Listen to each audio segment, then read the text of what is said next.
have a panel of amazing women here. An Coppens, would you like to come up? Sabrina, obviously, come back. And Melinda, is she here at the moment? Oh, there you are. Excellent. Okay, thank you for coming to this session titled Women in Gamification. And we happen to be at a building which has the biggest phallic symbol I've ever seen in my entire life. So it's interesting. We'll each, are we happy to stand? If we sit, I think we might sort of appear tiny a bit. Absolutely. Okay.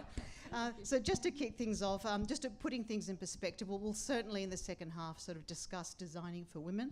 But I think just sort of laying out the foundation of our related industries. I think a few years back, Gamergate, the whole incident sort of showed us about the reaction that sort of the community had towards women speaking out about how they were portrayed in games, and also how women game designers were actually treated and portrayed within the industry. Followed on soon from that, the whole sort of how Silicon Valley views women in terms of how VCs perceive and fund female founders, to the extent of how women are treated within the tech community there as well. Followed on from that, the whole sort of Hollywood scandal with Weinstein in terms of, and also other related people in positions of power, and how they treat professionals in their industry, and the whole amazing Me Too movement that came out, that a lot of women speaking out on social media in terms of you don't have to be superstars or tech stars or founders, that ordinary everyday women facing ordinary everyday challenges in their industries and professions just by virtue of the fact of their gender. So here we are today, some amazing women working in gamification.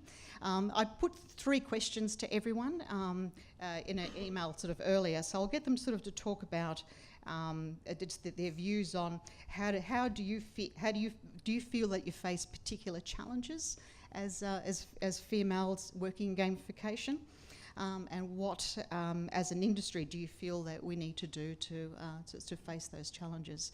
And then perhaps we'll talk about specific design challenges that we find as designing for females in our client companies. So we might sort of start with Anne. First question: do you feel that you face particular challenges as a female working in gamification? Having brought the topic of feminine gamification design to GWC 15 2 years ago, I personally experienced a very interesting backlash. Some of the men were totally with me. Most of the women thanked me and never got to me. I think I had a queue going out the door. I never actually made it back into the rest of GWC by pointing out the differences, that there are actually differences, even though they're subtle. And they're not about gender typically, but the way we act feminine or masculine. Because a lot of men have the capability to be just as feminine as any woman, but there are women out there that are just as masculine as any man. So, so by bringing that out, I had an interesting backlash. Some people totally rejected it. In fact, on social media after, I got trolled a little bit. To point out how I was wrong, how gender was not the issue, but age was way more important. And then as a gamification designer today, I experience real difficulty with suppliers. I've actually been taken around the bend. My designs have been completely knocked because I'm female. Anjay worked for me for a while. Immediately, the industry thought that his business and my business had merged. Now, he came to work for me. He was my employee. Interesting perspective. If the shoe was on the other foot, would you have thought the same? So, and we were on one call with a supplier, and I'll give you that as an example. It's despicable. I hate it, but it's reality. It's a supplier who is based in the Mediterranean region. They have a platform. They were contracted to help us out, deliver a project for a client. I was a designer. Before the design went back to the client, I had asked the supplier, have a look at it, tell me if there's anything that stands out that can't be done, and then went to the client, presented it. Client loved it, signed off on it. As soon as we then went into implementation, my design was torn to shreds. And I went like, hold on a second, what's happened here? And, you know, I asked Ange to jump on the call with me. He was with me at the time. And as soon as he stepped in, he was on the call without these guys knowing that he was on the call. As soon as Ange piped up because he could no longer take the knocking I was getting, he said, actually, it was my design. They flipped, and everything was possible. And I went, I'll be damned. You know, so as a woman in gamification design, I'm really thankful that people appreciate me in the industry, but there's also an undertone that is yet to get to grips with that. So from my perspective, we've got work to do. So, Sabrina. Well, the thing is, I think exactly the same. I had lots of similar situations. The problem is, though, I found myself having these biases too. It's not just coming from males, right? It's all inside our unconsciousness. And I think that's the main issue, and it starts so early on that society needs to do something against it. And we as designers have this tool to actually change this, right? It's something we are able to switch, to say, okay, this is not the stereotype. I'm not going after this.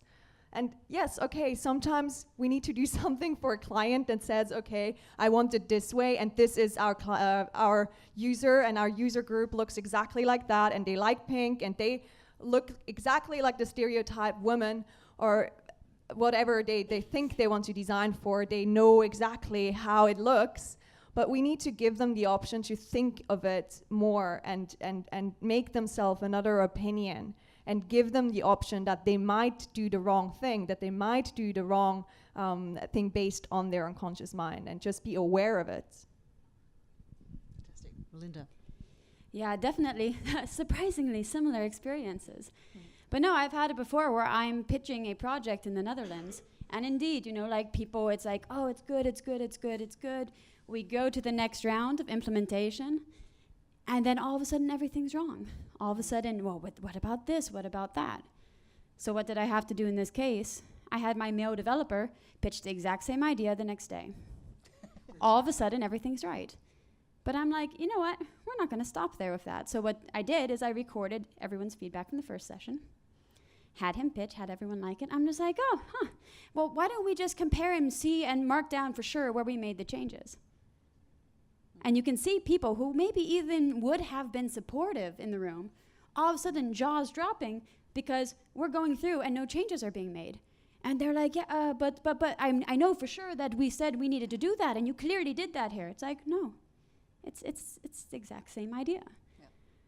But for whatever reason, because I'm a woman in the room, and again, it doesn't matter how old I am or how much experience I've had, you know, I can point out all these papers or these talks, all this research I've done, but there's a big gender bias, especially in some, like the Netherlands is also one of the countries that I find it the worst, because they're just used to, there's a whole lot of reasons why, and you can get into a lot of research on women in the workplace and how many people and women are working full-time in the Netherlands versus things like the US and other countries. But yeah, unfortunately, your gender matters.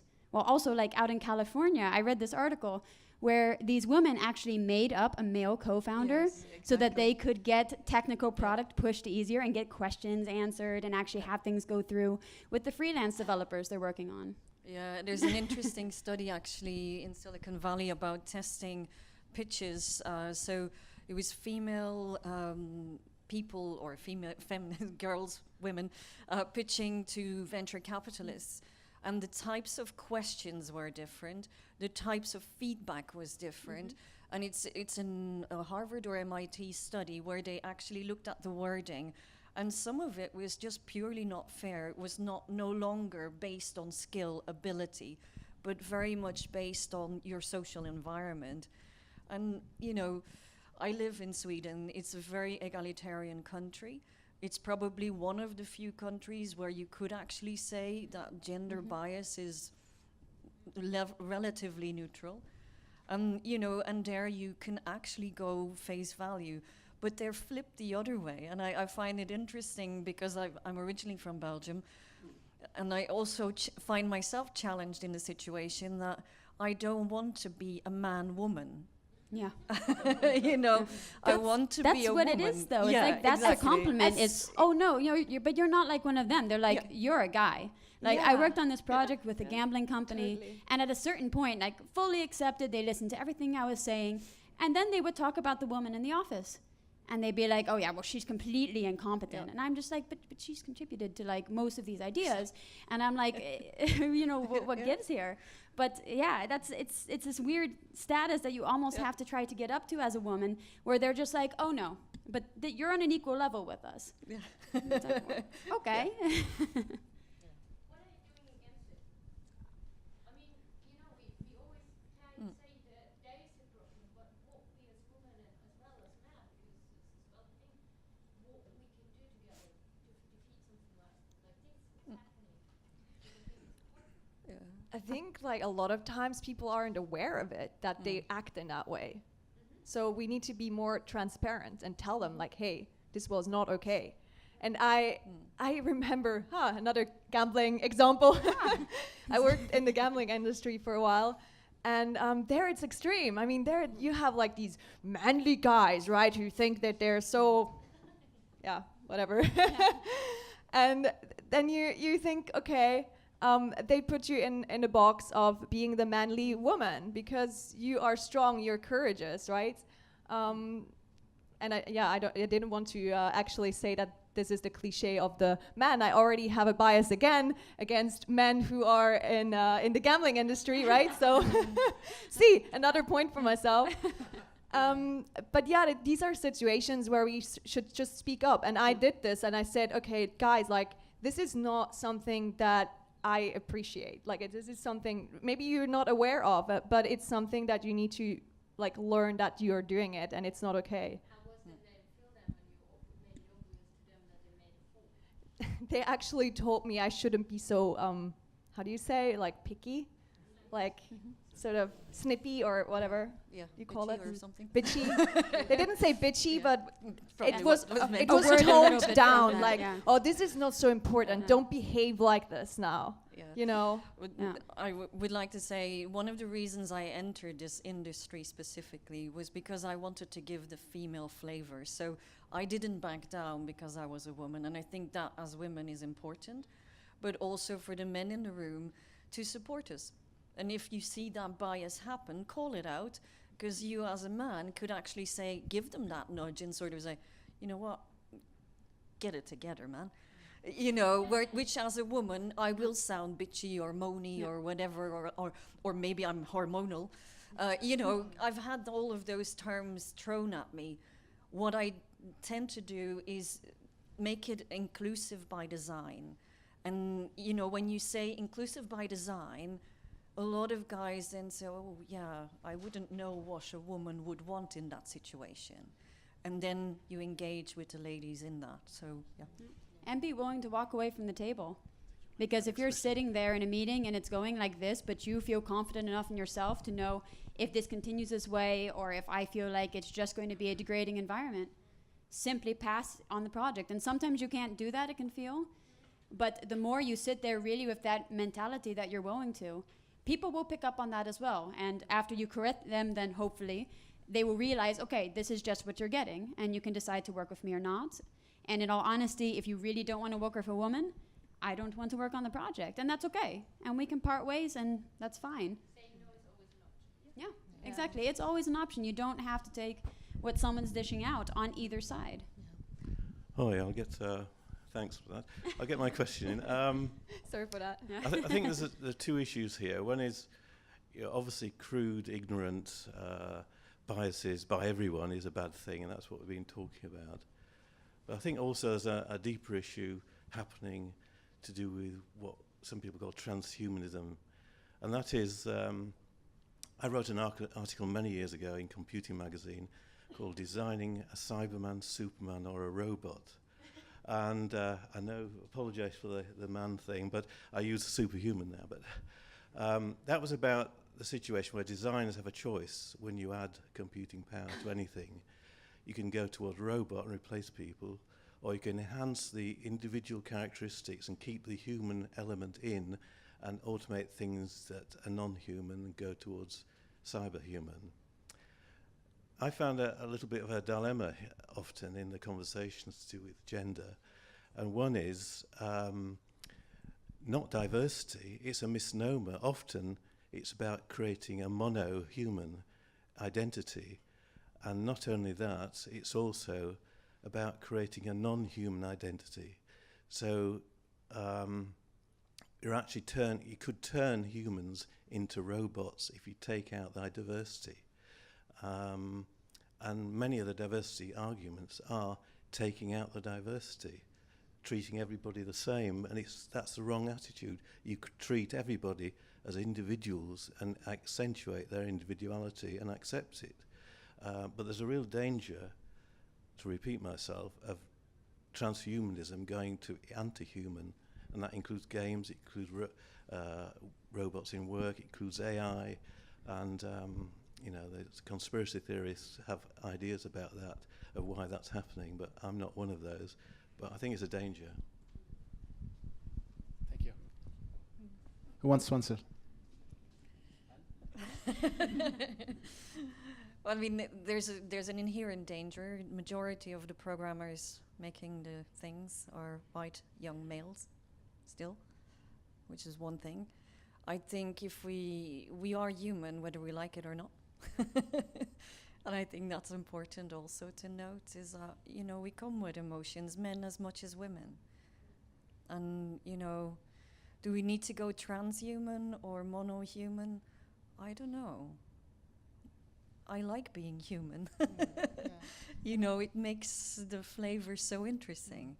So, and I think it's probably like a philosophical ideal as well. But I think the reality is that the minute that AI, that robot, needs to interact with humans, that's that great word, anthropomorphize technology. So we will never be able to get away from that, because if we want to interact with technology or non-humans, we like to humanize them. So I think there will be a natural impulse, if you want humans to utilize and interact and get the most out of that. We can't get away from making it totally androgynous. It needs to be. Usually we need something to reflect back the humanity in us for it to be effectively used. And I think this is why diversity is such an important discussion, especially as we do build these AI personas. We build the way that we're actually communicating with them, which I think is going to really be a future thinking field for things like gamification on, okay, let's not just treat AI as these tools that are going to automate everything and replace us, but how along the way are we going to train it? How are we going to work together with them?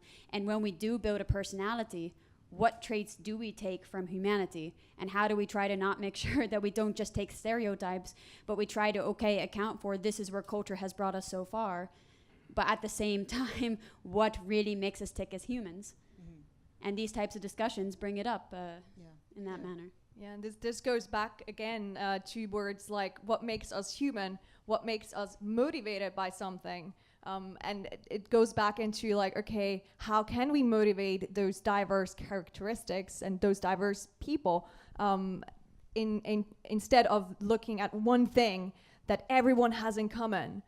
It's like one player group. It's like almost like putting all people together and say, this is human being super group. And then we designed for this group. It doesn't work. Other questions? Oh, yes.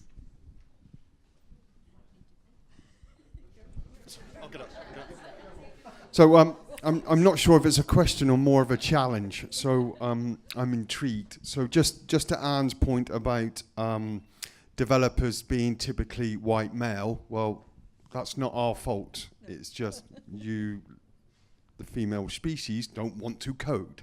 So we'd love to have more. No, we'd love to have more coders, but I can't find them. So that's one point, okay? But the world is changing. The world is changing, but that's where we're at. The bit I want to pick up on, so you mentioned AI in particular, but I want to go deeper, but not to get too philosophical. So personas. You know, we live in a world of personas, you know, as human beings, and females the same as men. And it's a challenge that we, the men, have on one side, is that if we take our human persona, so our Facebook persona is different than our LinkedIn one. And now we're in the world of virtual, we now have a different persona for that. So how do we, on this side, cut through that to be able to encompass more, you know, diversity within, yes, our organizations, but more in relation to the gamification side?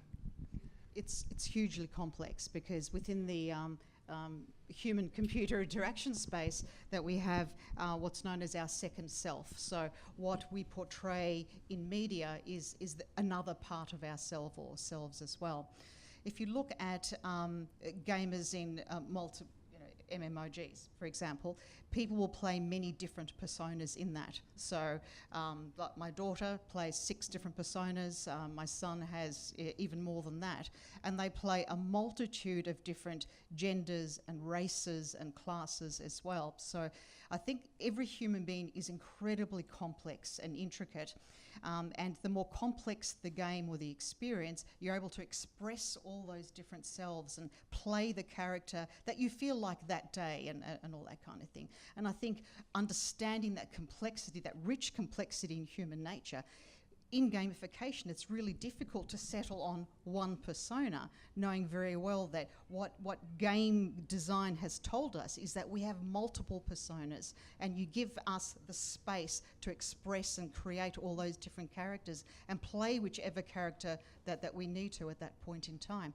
So I think there's so much to learn from that, but we're still stuck on 4 types, and which one is that? So we're still at ground zero when it comes to that. So that's a challenge that, you know, I'm personally in love with, despite the fear that I have about this sort of personalisation and data-driven stuff. But it's a rich area that we've sort of, there's just so much scope to just introduce some amazing levels of experiences and to tap all those sort of innate creativity in people to do that.